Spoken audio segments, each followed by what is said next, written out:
Numbrid, Putin. Issand jumal, need numbrid.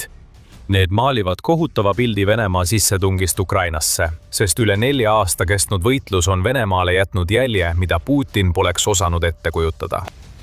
Need numbrid on halastamatud. Sõja tegelik surmaohvrite arv on šokeerinud kogu maailma ja raputanud Putinit tema sisimas. See, mida Putin praegu juhib, on täielik muutus selles, mis teeb Venemaast selle, mis ta on, kuna tema sõda süvendab demograafilist kriisi, mis oli juba niigi käimas. Aga Assürm, kui sa arvasid, et Stalingrad oli verine, siis see pole midagi võrreldes sellega, mida Putin on oma enda rahvale Ukrainas põhjustanud. 2. juuli raportis esitas CNN kõik maailma ette. Alates sellest, kui Putin alustas oma täiemahulist sissetungi Ukrainasse 2022. aasta veebruaris, on kaotatud kuni 450 000 Vene sõdurit. Me ei pea siin silmas haavatuid ega allannuid. See on nende Vene sõdurite arv, kes on Ukrainas hukkunud. See teed keskmiselt umbes 110 000 hukkunut aastas siia-sinna. Ja kui lisada teist tüüpi kaotused, nagu haavatud või vangistatud, lähevad numbrid veelgi hullemaks. Vladimir Putin on Venemaa poolel põhjustanud 1,4 miljonit kaotust ja see arv kasvab kusjuures. Sõda on Venemaale ja Ukrainale kokku maksnud üle 2 miljoni inimese. See on veel üks halb uudis Venemaa jaoks. Ukraina kaotused on traagilised, kuid need on ka väiksemad. Tegelikult vähem kui pooled, sest Ukraina on kaotanud veidi üle 600 000 inimese võrreldes Venemaa 1,4 miljoniga. Venemaa jaoks räägivad need numbrid lihtsat lugu.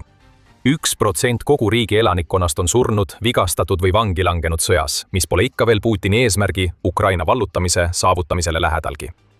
Mõned Venemaa piirkonnad tunnevad neid kaotusi palju valusamad kui teised, mis näitab vaid Putini eelarvamusi ja hoolimatust. Vene kroonipärleid, nagu Moskva ja Peterburi, on Putin sõja eest nii palju kaitsnud, kui ta vähegi suutis.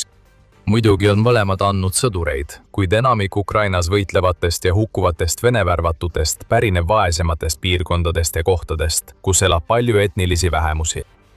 Venemaal räägitakse lugusid tervete linnade sisulisest hävitamisest, mitte Ukraina ja tema droonide, vaid Putini lõputu sõdurijanuga. The Guardian kirjutas märtsis ühest sellisest külast, jälgides vene naise Alina teekonda Siktivka linnast oma kodukülla Katšoomia. Kui ma nüüd jalutama lähen, kohtan vaevu kedagi, ütles Alina väljaandele ja lisas. Viimase 4 aasta jooksul on mu küla tühjaks jäänud. Kõik mehed on Ukrainas sõjas. Katšoomia elanike arv oli alguses vaid 700. On ebatõenäoline, et see Putini sõja üle elab. See on lugu, mis on kordunud kogu Venemaa vaesemates ja kaugemates piirkondades, kus Kreml pakub vaestele inimestele, kes pole kunagi unistanudki nii palju teenida, pööraseid rahasummasid. Kõik, mida nad tegema peavad, on end kirja panna ja Ukrainas surra. Aga kuna numbrid kasvavad nii suureks, ei tööta isegi see lähenemine enam. Kogukonnad, mida Vene värbamismasin on sihikule võtnud alates Putini sissetungi algusest, on ammendunud ja isegi rekordilised rahapakkumised ei suuda meelitada sõtta nii palju inimesi, kui Putin vajab. United 24 meedia teatel langes Venemaa vabatahtlike sõdurite värbamine 2026 aasta mais 3% võrra võrreldes 2025 aasta sama kuuga. Ja mõned Vene üksused rindel on nüüd mehitatud vaid 30% või 40% ulatuses oma koosseisust. See ei ole ühekordne juhtum. Venemaa värbab umbes 27 000 sõdurit kuus, ajal mil nende igakuine kaotuste arv on kasvanud kaugelt üle 30 000. Meil ei ole siin inimesi. Lollid, kes on raha pärast valmis minema, on otsa saanud, ütleb üks nimetu Vene sõdur. Nii et valik on kas mobilisatsioon või maine kaotus. Viimane asi, mida Putin tahab teha, on mobiliseerida. Ta teab väga hästi, kui tugev oleks rahva pahameel, kui ta seda teeks, aga tal hakkavad valikud otsa saama. Ukraina sõda on muutunud liiga kulukaks selle lähenemise jaoks, mida Kreml praegu kasutab, et sammu pidada. Praegu kaotab Venemaa 8 sõdurit iga ühe Ukraina kaotuse kohta. Surmade poole pealt hõlmavad hinnanguliselt 625 000 Ukraina kaotust, 150 000 hukkunut. Venemaa on kaotanud 3 korda rohkem sõdureid surma saanud, lisaks on nende üldkaotused rohkem kui 2-kordsed võrreldes Ukrainaga. See on kõik liiga palju. Isegi Stalingrad ei olnud Venemaa jaoks nii hull kui see. Stalingradi lahing oli üks verisemaid kampaaniaid Venemaa ajaloos. Paljud Venemaal leinavad selle lahingu tohutut kaotuste arvu, kuid samas kiidavad seda kui üht suurimat näidet Vene tahtejõust, mis vaenlase üle võitis. Britannica lisab, et see lahing oli üks teise maailmasõja tähtsamaid. Ja see on ka oluline osa suure Isamaa sõja müüdist, millele Putin sageli viitab, kui ta püüab veenda veelgi rohkem venelasi end tema sissetungi nimel ohverdama. Stalingradi lahing oli samuti verine. Lahingu lõpuks oli kuni 800 000 teljeriikide sõdurit surnud, haavatud või vangi langenud. Nõukogude poolel hindavad Vene ajaloolased, et umbes 1,1 miljonit Punaarmee sõdurit sai lahingutes kannatada, lisaks 40 000 tsiviilisikut. Võite nende numbrite puhul olla märganud mõnda asja. Alustame kõige ilmsemast. 1,1 miljonit ohvrit Stalingradis on 300 000 võrra vähem kui 1,4 miljonit ohvrit, mida Venemaa on Ukrainas kandnud. Aga veelgi enam, kui liidate 800 000 teljeriikide ohvrit 1,1 miljonile Nõukogude ohvrile, saate kokku 1 190 000, mis on 100 000 võrra vähem kui Ukraina sõja kogukaotused, mis veel kestab. Ukraina on Venemaa jaoks ametlikult hullem kui Stalingrad. Muidugi on sellel väitel oluline täpsustus. Stalingradi lahing oli üksiklahing, mis toimus palju suurema sõja käigus, mis haaras kogu maailma. Venemaa kaotused Ukrainas hõlmavad üle 4 aasta kestnud võitlusi, seega on see võrdlus ebatäpne. Siiski on selles võrdluses üks aspekt, mis on Venemaa jaoks nii õudne, et Ukraina sõda saab riigil olema palju laastavam kui Stalingradi lahing kunagi oli. Numbrite kõrval on just see aspekt, mis muudab Ukraina Venemaa jaoks hullemaks kui Stalingradi, ja kõik taandub ühele sõnale. Aga enne, kui me selle sõna avalikustame ja uurime tohutut probleemi, mille Putini läbikukkunud invasioon Venemaale tekitanud on, tuletame meelde, et te vaatate saadet The Military Show. Kui saate sellel kanalilt uusi teadmisi, siis vajutage tellimisnuppu ja pange märguanne tööle, et kindlasti näeksite rohkem meie videoid. See kõige olulisem sõna. Demograafia. Me valetaksime, kui väidaksime, et Stalingrad ei põhjustanud Venemaale demograafilisi probleeme. Loomulikult põhjustas. Üle 1 miljoni ohvri ühes lahingus. Eriti kui seda kombineerida kõigi teiste kaotustega, mida Venemaa teise maailmasõja ajal koges, avaldab paratamatut mõju. Ja just seda me nägimegi. Stalingradi piirkonna elanikkond vähenes umbes 500 000 inimese võrra ohvrite, evakuatsioonide ja okupatsiooni tõttu, mis moodustas umbes veerandi Stalingradi kogu elanikkonnast 40. aastatel. Selle demograafilise probleemi järelmõju levis ümbritsevatesse piirkondadesse, kuid jäi siiski mõnevõrra lokaalseks. Venemaa ise ei sattunud Stalingradi tohutute kaotuste tõttu massilisse demograafilisse kriisi, kuid kaotused Ukrainas on teistsugused. Need ei ületa mitte ainult Stalingradi kaotusi, vaid viivad kogu Venemaa veelgi sügavamale demograafilisse musta auku, kuhu riik oli juba enne sõda sattunud ja kust nüüd pole enam väljapääsu, kuna Putini rumal soov oma sissetungi jätkata on selle pöördumatuks muutnud. Ja siit läheb asi ainult hullemaks. Stalingrad on läbi, Ukraina sõda ei ole. Venemaa. 1,4 miljonit kaotust vajavad juurde lisamist sõnu ja see number kasvab. Tegelikult, arvestades Venemaa kaotuste määra, mis on üle 30 000 sõduri kuus, sealhulgas ainuüksi juunis 39 490 kaotust, räägime me 2026 aasta lõpuks umbes 1,6 miljonist kaotusest. Vladimir Putin ei vastuta mitte ainult Stalingradi omast suuremate kaotuste eest. Ta süvendab pikaajalist demograafilist kriisi, millest Venemaa ei pruugi kunagi taastuda. See kriis ei ole midagi uut. Juba. 1976 aastal tegi Prantsuse demograaf Emmanuel Tot ennustuse, et see, mida me praegu Venemaal näeme, juhtubki. Ta väitis, et Nõukogude Liit, mis oli 70. aastatel endiselt monoliit, laguneb järgmise 10–30 aasta jooksul. See lagunemine toimus täpselt Todi prognoositud ajavahemiku keskel ning sellega kaasnes veel üks probleem, millele demograaf tähelepanu juhtis. Nõukogude Liidu kasvav imikute suremus. Enesetappude arvu suurenemine ja mitmed teised probleemid viitasid kõik sellele, et tegemist oli düsfunktsionaalse süsteemiga, mis põhjustab lähiaastatel Venemaa demograafias suuri häireid. Jällegi läksid Todi ennustused täide. 1992 aastal, mis järgnes Nõukogude Liidu lagunemisele, algas Venemaal negatiivse rahvastikukasvu periood, kus surmade arv ületas sündide arvu, isegi koos sisserändest tingitud rahvastiku kasvuga. See oli esmakordne rahuaja Venemaal ning see pani aluse demograafilisele kriisile, mis kestab Venemaal tänaseni ja on muutunud veelgi hullemaks. 1999. aastaks oli Venemaa sündimus vaid 1,18 last naise kohta, mis polnud kaugeltki piisav, et hoida sammu riigi rahuaja suremusega. Liigume tänasesse päeva ja Venemaa seisab silmitsi samade probleemidega nagu 1992 aastal. Liiga palju surmasid ja liiga vähe sünde. Venemaa sündimus on pärast 1990. aastate ränki aegu mõnevõrra taastunud, kuid see pole endiselt ligi lähedalgi 2,1 last naise kohta, mis on vajalik rahvaarvu stabiilsena hoidmiseks. Ja kuigi olukord on parem kui 1999 aastal, langeb Venemaa sündimus taas. See on kestnud juba 10 aastat. 2025 aasta tähistas 10. järjestikust aastat, mil sündimus langes, kuna Venemaa naised sünnitasid keskmiselt 1,374 last naise kohta. Sellest ei piisa Venemaa jaoks ka parimatel aegadel, kuid eriti ei piisa sellest nüüd, kui oleme alates 2022 aasta veebruarist näinud Ukrainas nii palju venelaste surma. See on tõeline pärand, mille Putin jätab ja põhjus, miks Ukraina on nüüd Venemaale palju kahjulikum kui Stalingrad. See pole ainult pinnapealsed numbrid, vaid sõja mõju, mida Venemaa tunneb veel aastakümneid hiljem. Putin on hästi teadlik Venemaa demograafilisest kriisist. Ta on sellest teadlik olnud alates 2000. aastast, kui ta võimule tõusis. Ainuüksi. 2020. aastatel on Venemaa president proovinud üha meeleheitlikumaid samme, et veenda venelasi rohkem lapsi saama. 2020 aastal lubas Putin suurematele peredele maksusoodustusi, püüdes tõsta Venemaa sündimust 1,5-lt 1,7 naise kohta. Lubati ka riiklikku toetust uutele emadele, mida varem anti ainult peredele, kus oli vähemalt 2 last. Lubati ka tasuta koolitoitu. Mitte miski sellest ei toiminud. Aga Putin ja tema Kremli semud jätkavad proovimist. Meetodid on muutunud üha veidramaks.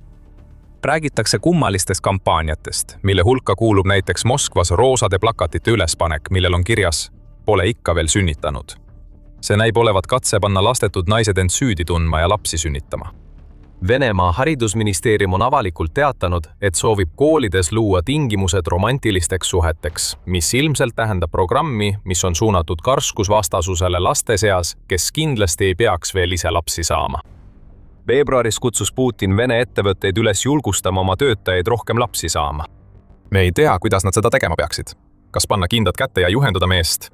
Ei, parem ärme lõpeta seda mõtetki. Putin on samuti kutsunud üles, et Venemaal oleks normiks, mitte erandiks, kui peredel on 35. eluaastaks 3 last. Just kui tema sõnad tooksid maagiliselt kaasa sündimuse buumi riigis, kus sündimus on olnud probleemiks alates Nõukogude Liidu lagunemisest. Võiks isegi väita, et Venemaa rahvastikuprobleemide lahendamine oli üks põhjusi, miks Putin üldse Ukraina sõja alustas. Lõppude lõpuks, kui Putini sõjaline erioperatsioon oleks õnnestunud ja Ukraina oleks päevadega allutatud, nagu plaaniti, oleks Putini arvutuste järgi Venemaa rahvastikule lisandunud umbes 40 miljonit inimest. Me näeme isegi tõendeid selle kohta, et Putin püüab praegust Ukraina sõda kasutada Venemaa demograafiliste probleemide lahendamiseks. See on mees, kes on oma sõja õigustamiseks väitnud, et venelased ja ukrainlased on üks rahvas, ning ta kasutab seda väärat väidet ära, lastes oma armeel aktiivselt Ukraina lapsi röövida ja Venemaale saata.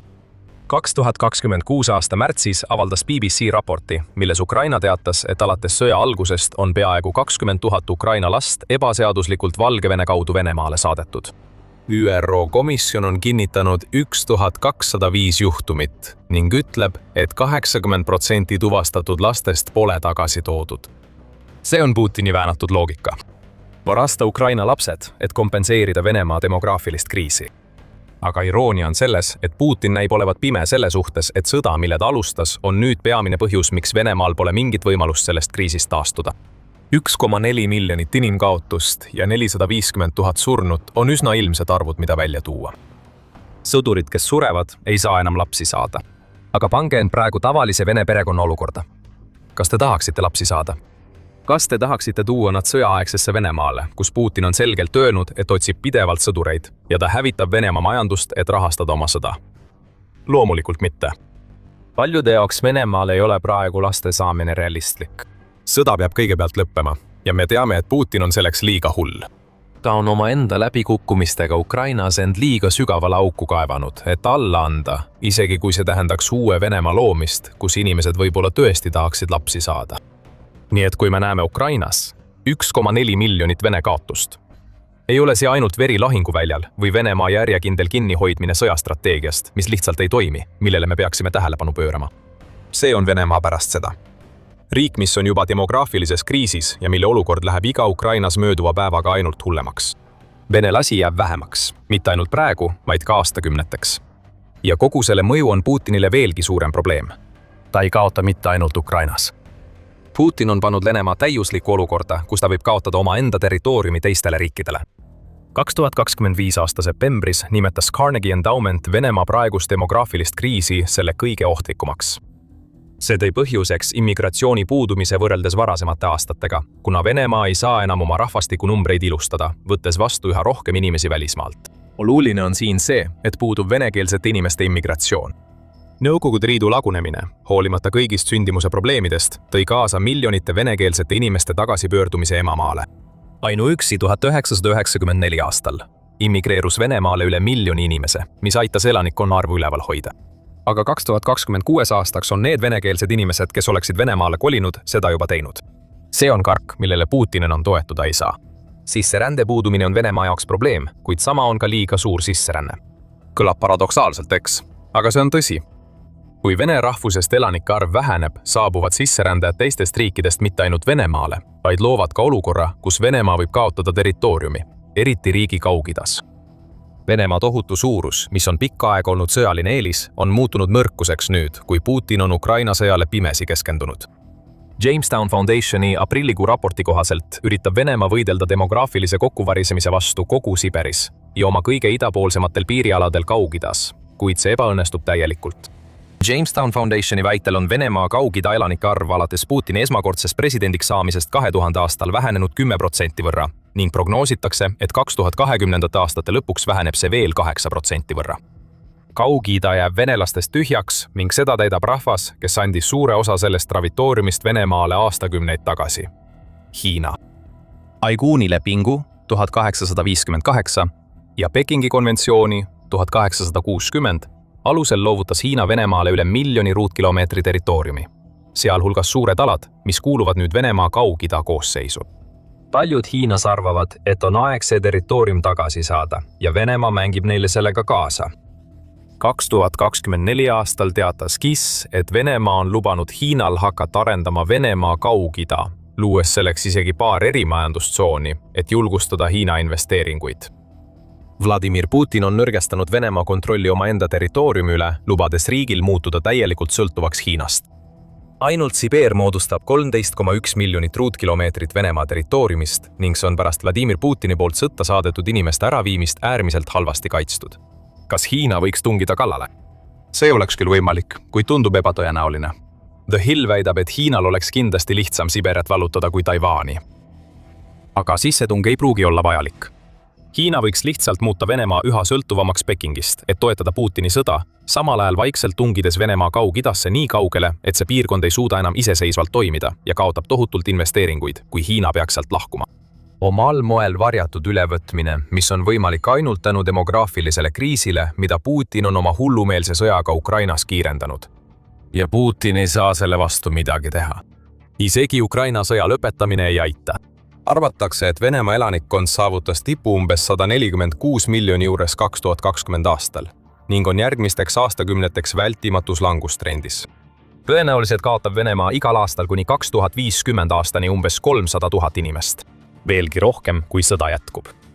Ja on raske näha, kuidas Venemaa suudab järgmise sajandi jooksul taastuda, kui just ei toimu ühiskonnas täielikku muutust, mis paneks inimesi taas lapsi tahtma. See muutus ei tule Putini ajal. Tõenäoliselt ei muutu see ka pärast Putinit. Venemaa on ummikus. Kui me vaatame kaotuste arvu, mis on hullem kui see, mida Venemaa koges Stalingradis, siis tegelikult näeme verest läbi imbunud kristallkuuli, mis annab meile pilguheite Venemaa tulevikku. Olenemata sellest, kas Venemaa võidab või kaotab Ukrainas, ootavad teda ees aastakümned rahvastikuprobleeme. Mis puudutab seda plaani lahendada probleem Ukraina varastamisega, siis see ei lähe eriti hästi. Krimmis, mille Venemaa annekteeris ebaseaduslikult 2014. aastal, on käimas massiline väljaränn. Tuhanded ja tuhanded venelased üritavad lahkuda, mis on vastupidine Putini eesmärgile liita Ukraina Venemaaga. Tahad teada, miks Vene okupandid Krimmist lahkuvad? Vaata meie videot. Kui sulle see video meeldis, siis kindlasti vajuta tellimisnuppu ja pane märguanne peale, et näha rohkem meie videoid Venemaa allakäigust nii Ukrainas kui Putini ajal. Ja nagu alati, aitäh vaatamast!